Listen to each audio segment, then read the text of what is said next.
report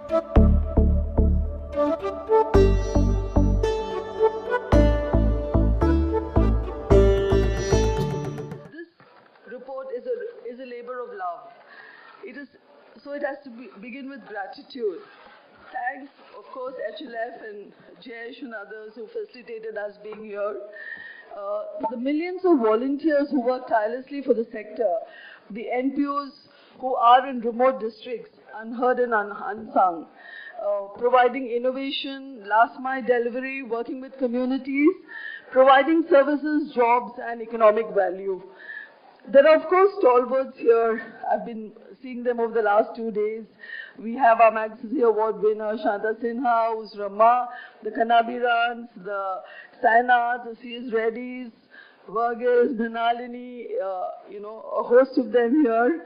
And, of course, bureaucrats who have helped the not-for-profit sector here, which is why, Jayesh, we asked you to release the report.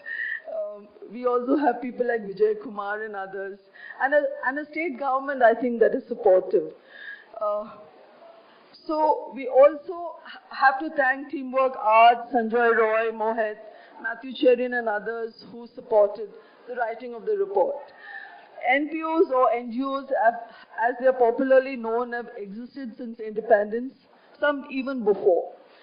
Why do they exist? They necessarily fill a gap that Sarkar is often not able to reach. They reach the unreached. They reach the last and the least, as Mahatma Gandhi would have put it. If leprosy has been eradicated, led by Baba Amita and others, work in water by Rajinder Singh, TBSS, rehabilitation such as Jaipur Fort, Thilonia, the RT, the right to education, the right to information, juvenile justice, MKSS, the Aroles, the Bangs, the Prathams, the Pachods, the CMC, the Asha workers, working on anti-trafficking, 3, working in source villages, helpage with the elderly, Care India that has been for 73 years in this country working with women and children and the government. The list can go on and on. And also, my own foundation that has worked for talking about responsibility in business much before it became a buzzword. So what was the need of this report? There has been no significant reports on the non-profit sector that we know of. The last one was in 2003 by John Hopkins and Priya. In 2012, the Ministry of Statistics and Program Implementation enumerated the non-profit sector. This is the 75th year of independence. We thought it's high time we spoke about the contribution and the value addition. It is necessary to establish a report in the public domain as a public resource in public interest. It can be critiqued, it can be discussed, but there must be some focus on the sector. How did it happen? So, in the last JLF, the Jaipur Literature Festival, there was a report released on the creative sector. So some of us wondered why such a report was not there for the non-profit sector. So as of June, inspired by this, about a dozen organizations came together, primarily pro bono, most of them. Artex, BCF, Craft Council of India, Dasra, Catalyst, 2020, Banyan, Salam Balak, Praxis, SRRF, ISDM, Axis, supported by professors like Professor Shankar Dutta, who's here with us, Ankur Serin of the IMA research team, Bipalp, and Mohit, Satyanand, Sanjay Roy, and Mathew Cherian. We have done a primary survey through GuideStar India and a GDP study of the NPO contribution by SSER. These two parts of the report are the only funded parts. This has been due to the kind generosity of donors like Anuaga, Amit Chandra, Give India, BCF, Mohit, and Teamwork Arts. So here it is, 1 million missions by the CSO coalition, a loose group, voluntary group that came together with about 30 plus authors. This is just part 1 and it's work in progress. We want many more such reports. We want focus on the sector, we want critique, we want discussions, we want, to set the narrative right. And, we ourselves know that the report was, was hurriedly put together. It's rather weak on certain sections like the environment, animals, LGBTQ, which we hope we can correct in the months to come. So what are the highlights of this report? The highlights are that we have 6.1 million workers, of which 3.4 million are volunteers.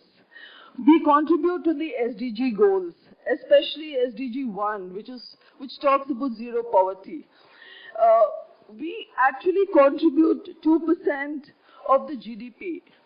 1.9% in 2019, mining and gas, contribute about 2.4%.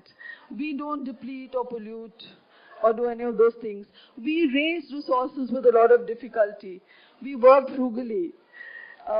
We also then reach about 142 BPL households and leave no one behind. We hope we are doing that. Inclusion and equity are some of the key areas that not-for-profits work. And look at COVID relief, look at the tsunami, look at the Kutch earthquake. I think NGOs rose to the occasion at every moment in India's history. But over-regulation can strangulate the sector. We are accountable with all the laws of the land, be it the FCRA, the Registrar of Societies, the IT, but we do not want over-regulation. We think that will kill the creativity. So let's celebrate the sector that has worked with and for India for the last 75 years. So what are the main highlights of this report and what are our recommendations? The report has 8 sector reports. Some reports are still being written, a GDP and a survey report as well. So we want the country to acknowledge the tremendous service to the nation by the million-plus missions. I can see Sainath here. I hope you can join us. The recognition of its leaders, workers, and volunteers who often work without any social security and not even minimum wages. An end to the excessive regulation by the income tax, the FCRA, and the registrars on a daily basis. A level playing field in recognition of the immense contribution to the nation at 75. And a suggestion also to bodies like the UN and the World Bank to bring about an ease of doing good index in this country. So that is what we are asking for. So we, I think a million missions must bloom. And can I ask all my co-panelists, Annapurna, who's here with us, Jayesh, and Sankar, to release a report. We had it released in Jaipur and also the Access Livelihood event. So here it is. Only a few copies are being printed. We wanted to cut fewer trees. But now over to you, Jayesh, to say a few words about your work and the government interface with the non-profit sector. Thank you.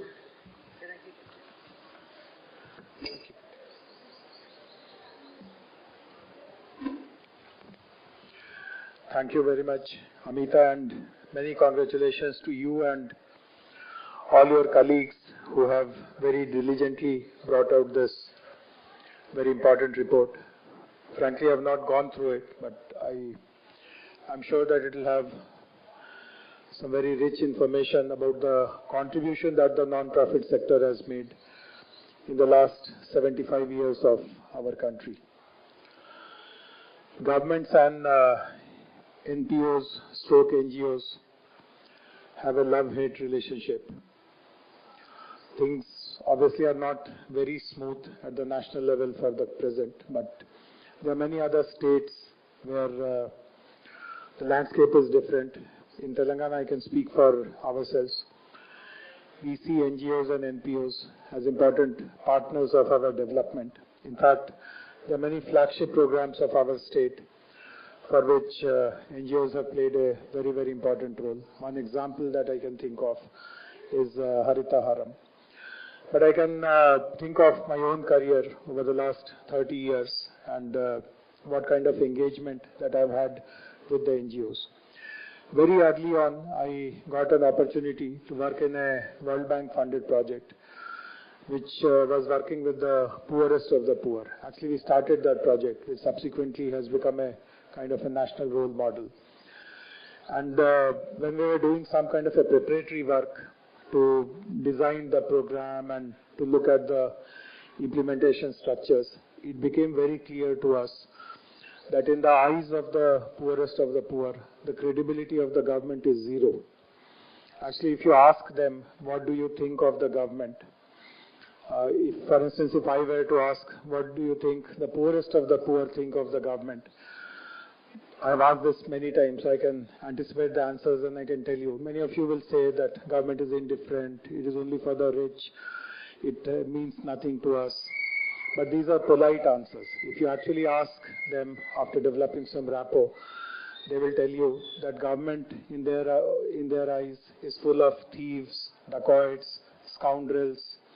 So that is the way they look at government, but it's not very difficult to understand where do they come from. The face of the government typically, and I'm talking about the combined state of Andhra Pradesh when this project was started, the face of the government typically in the eyes of the poorest of the poor is the village officer. And I can tell you about those days of Andhra Pradesh. This project was actually implemented more than 20 years ago, started in the year 2000. So he's called the village administrative officer or the VAO. The first is that he will never be found in the village. He'll be living in the nearest town. Typically he'll own a motorcycle or a scooter. So when you hear the sound of a motorcycle coming in the village, you can make out that it is the village administrative officer who is coming to the village. It's like those guest appearances in the movies. And when he comes also, you will find him most of the times, he'll be closeted with the zamindars of the village. And what do they discuss also will be shrouded in secrecy. They'll be behind closed doors. And the impression outside will be that they're discussing about some project and how much will he pocket, how much will I get, the standard lena dena kind of stuff. And in those rare occasions when he has to go to the poorest of the poor, he will go there with extreme amount of impatience, indifference, sign this form here, put your thumb impression, it's 4 o'clock, I have to leave. He won't spend even a minute to understand what's happening with them, what are their livelihood issues, and so on and so forth. So of course the poorest of the poor, while they may not be educated, they might not have college degrees, but they're seeing this for generations, and that is the image of the government before their eyes. So there are many such barriers. If you really want to reach out to the poorest of the poor, for whom, at least on paper, the government works, and if you want to really deliver something, the receiving mechanism that you need to build before you deliver something else, in my opinion, can only be done by NGOs and by NPOs. And we have used on multiple occasions, including in this project. In this project which we implemented, we took a very bold and a very conscious decision that we'll keep the government out of this project. We'll recruit young people who will be motivated by the challenge of transforming the lives of the poorest of the poor. And we found many such gems who incidentally had worked with some very good NGOs, NPOs, and who were then kind of taken on contract for this project. And they have really created immense amount of social capital amongst the poorest. And the project, as I said, has become a national role model today. So we are indebted to the NGOs and NPOs for a variety of very critical tasks that they have performed. But I also have a word of caution. So we know that at the macro level, at the national level, the current macro environment in which NGOs and NPOs perform, that is not very conducive. As Amita pointed out, they are subject to questioning, they are subject to raids, and there are all kinds of unnecessary regulations which have been kind of thrust upon them. But it is also a fact that some of it, or possibly a large part of it, is of their own making. I've also seen, because in the same district where I had introduced this project of working with the poorest of the poor, prior to that I was implementing the watershed development project, which also is a very important project for a drought-prone area. But as the project director, a large part of my time was just spent, and the project was implemented through project implementing agencies who were NGOs, who were selected much before I joined. But I found that a large part of my time is getting wasted just on policing them, because there are lots of incidents of poor quality of record keeping, not being absolutely perfect in accounting, not actually targeting the most needy segments of the population in delivering, and so on and so forth. So, so I have been speaking about it since more than 2 decades, that what you require is a very strong self-regulatory mechanism. Even if 90% of the NGOs and NPOs are doing great work, they're motivated by a sense of service.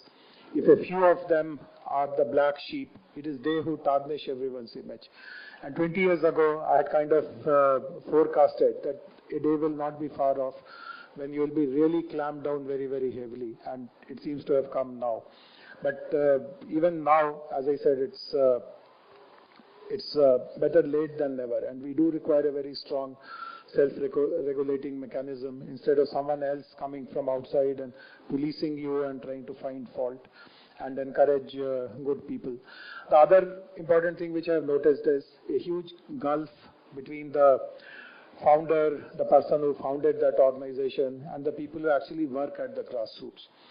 While the founder is an amazing person, an inspiration to millions, and we would really feel extremely proud that such a person exists with us, the same kind of culture does not percolate right till the last man on the street. So we also need to be much more diligent in our onboarding processes, ensuring that the culture, the values, the ethics, they spread very, very deep. And there's also an oversight mechanism to see what kind of people are with us and what kind of feedback they get from the communities. But nevertheless, this is something which I would imagine is a milestone.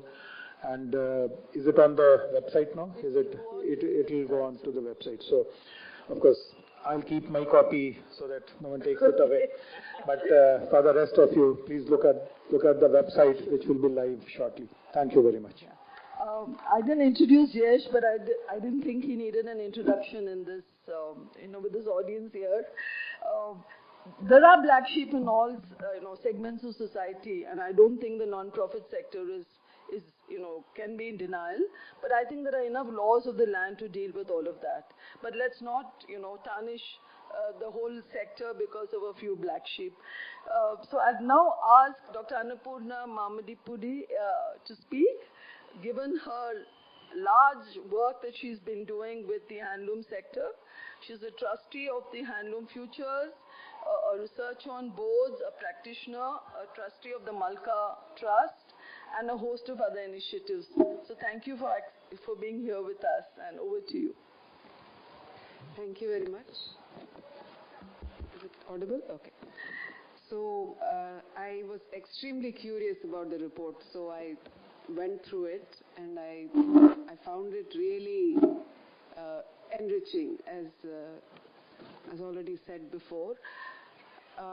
Whether you like NGOs or you hate them, there's a lot of data about NGOs in this book, I think, which is very useful. For example, one of the things I found interesting was that 27% of the NGOs in our country have been started in the last 10 years. And I wondered, so then I started thinking what motivated this. Was it the CSR movement that, so everybody started their own NGOs? Or did we people who started NGOs much before paper over the cracks so successfully that people actually thought it was something they want to do? So in that sense, the data sort of set me thinking. Some almost obvious things, but it's still nice to see it. Like 60% of NGOs in India have a budget of less than 1 crore. And 78% of larger organizations. So if you're a larger organization, then 78% of you have an FCRA. While the smaller organizations, only 37% have an FCRA. So this kind of data is quite interesting for people who are interested in the sector and also people who want to know about the sector. There's another thing that I found interesting, that 50% of NGOs grew 30% during the pandemic. Now, again, I have mixed feelings about this. Is it because they were doing good, or because, the people were so much more vulnerable that they were forced to take help? So these kinds of things kind of, set me thinking when I read the data. So there is a survey which is very extensive, and there are also sections. And one of the sections I particularly enjoyed was the one on the mental health care, because that's something which we work in livelihoods, we don't pay so much attention to. So to see all these things under one thing was very nice. So I'm just going to conclude with two comments. One is when Dr. Dutta called me and said, there's this report on NGOs and I want you to talk about it. And I had this moment of panic because I thought, my God, are they going to hang it all out now? because really the work of NGOs is driven by relationships. We deal in the coin of relationships because it's not money. There is no financial reward. So we deal with, and that sometimes is not very healthy. So we count our wins and our losses by relationships we've gained and we've lost. So this is something that struck me when I saw, the report, that's also a story, and do we even want to tell it? And then I remembered finally in a conference that we had earlier this year between international scholars and international artisans, practitioners. When one of the field workers from Kutch, Khamir, was talking about pastoralists, and he said, he showed all the reports that he had written, which were basically, how the NGO reports look like. So many people helped, so much money improved, this, that. And then when he was talking about his relationship to the pastoralists, he showed this deep understanding of how they think and how they, said things like, how does someone live with an idea of jahan dher wahan ghar? You put a camp down everywhere and that becomes your home, and how do you live in that state of mind? And he showed this deep understanding. And the professor said, do you realize you have two modes of talking? What you talk when you talk about your work to the outside, and what you talk when you are talking to the work inside. And I think that this is something that we have to be careful of. That how do we bring those two worlds together a little bit? Thank you. Thank you, Annapurna. The survey went out to about 15,000 non-profits in the country. Only less than 1,000 responded. So this is only part one of the survey. The second part is still work in progress and will be coming in the next few months. So we want everybody to add on to the report and to critique and to talk about it and to do better reports. Can I now introduce Professor Sankar Dutta, a development worker of 4 decades, a practitioner, an academic, and a teacher. He teaches at Irmantis, and he's brought a lot of the livelihood sector and microfinance into the report. But more importantly, he'll talk about the policy domains and the academic rigor that needs to go into reports like this, and the need for teaching material for our young students. Shankar, over to you. Thank you.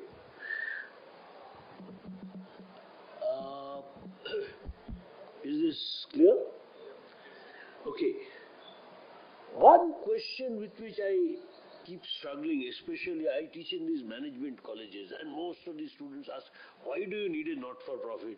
The world is becoming for-profit organizations anyway, so private sector, privatization, that's what we are all talking about. Why do you need a third sector? Why do you need these peculiar animals who are always asking for money and are making some funny noise? Why do we need them? Now, one of the first things that I see is human beings are very creative animals. So whatever we needed by exchange, we created a market system for that. But we also realize there are certain services which the market cannot deliver. What the economists will call as a public goods. You know, if we are talking about the border security, I mean, what is there in somebody in Hyderabad to pay for the border security? But are they making us secure here? Yes.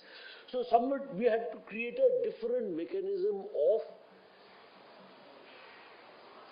delivering those services which are public in nature.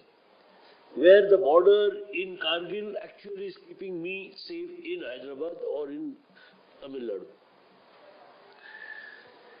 So they created a second system which is called the public system by the second sector, okay, the government. And then they also realize that there are certain things which cannot be done by either the market or by the government. And for that we need a different kind of a sector. We need a different kind of a sector which is neither taxing the people, which is a compulsory element that the government has, or charging a price for the service where the services are measurable, quantifiable, etc., etc., etc.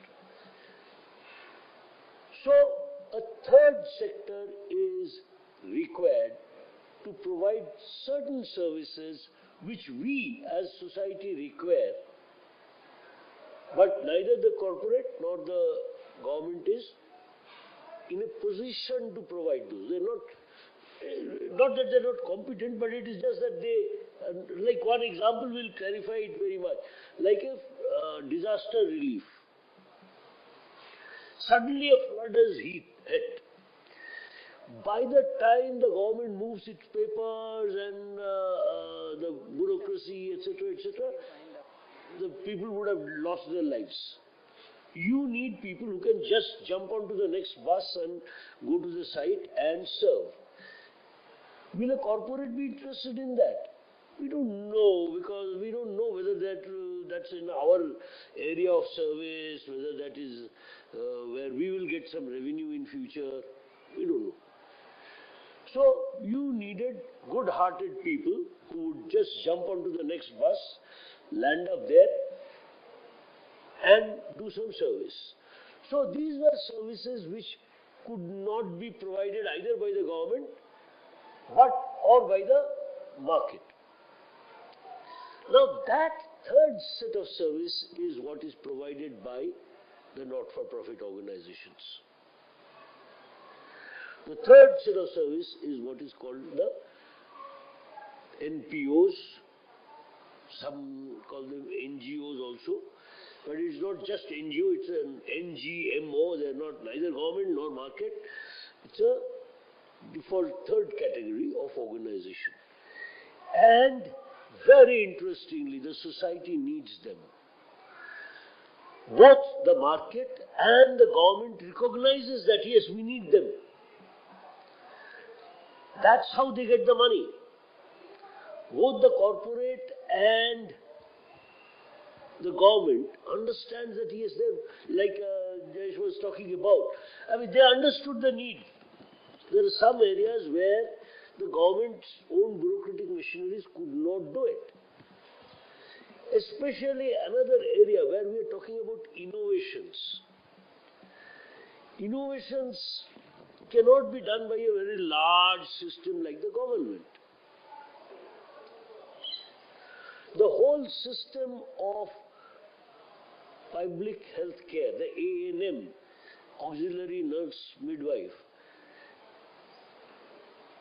where was it developed? Did the government develop it? Government said yes, it is a very important work that needs to be done, but we don't have either the mechanism to think creatively about it, or we don't have the mandate to do all of that. So here is Dr. Arule, brilliant mind, Bombay University topper. He wants to do something interesting. Let's give him some money. Let him try it out. So he tried it out in one block. Okay? And it was possible for him to do in one block because he was not government. Because again, I had an interaction with his batchmate who happened to be the Secretary Health in Madhya Pradesh. He said, I can't do it for one block. If I have to do it, I have to do it for all the 865 blocks of Madhya Pradesh. Or I'll have to justify why that block and not that block. Some minister will come. So innovations had to be done by somebody. But once the innovation was done, the methodology was well developed, it's been replicated all over the country. Now every government department or every government block uses A&Ms. Similarly, another great area of innovation is this microfinance. You know, microfinance, we all recognize that yes, the poor person needs money. The first reaction was, okay, let's give it as a grant. And then we saw that the people were misusing the grant. So somebody else came up with an idea that don't give it as a grant, give it as a loan. Then they found that people were defaulting, they just didn't have the capacity to pay back. So then somebody else came up with an idea that, okay, let's give the loan along with some technical assistance. Shankar, 1 minute. Yep. So, now these experiments were tried in different parts of the world and mostly by not-for-profits. Mostly by not-for-profits. But once the methodology has been developed, then now most of the bankers have started giving it. Most other financial institutions have started delivering it. So, the role of the third sector, the not-for-profit, was it there or is it will be there? Very time-bound question. At one point of time, we did need them because that was a time when a for-profit could not have done the same experimentation. Like I remember when we had in our first audit, the auditor came and got zapped. He said, "You are handling 54 different financial products? I mean, how can you do this?" He said, "Boss, we had to do it as an experiment." Now, that was possible for the auditor to let go because we were not for profit. But having now that has been taken over by normal banks, I think we have done our job. And now we don't need us to do that. But do we need to continue? Yes, we need to do more innovations. More interesting work is still to be done. Livelihoods of the millions are still at stake and more innovations are required. And for that, we need not-for-profit organizations which are well regulated, which are innovative, which can do variety of functions. Thank you. Okay, thank you. Thank you, Shankar. In the interest of time, we'll have to wind up. I thank all our panelists and Jayesh and HLF for having us here, Shankar, who's a contributor, and Annapurna. Thank you all. Any questions, we'll take it while we are with you in the audience. Thank you. The next session is about to start.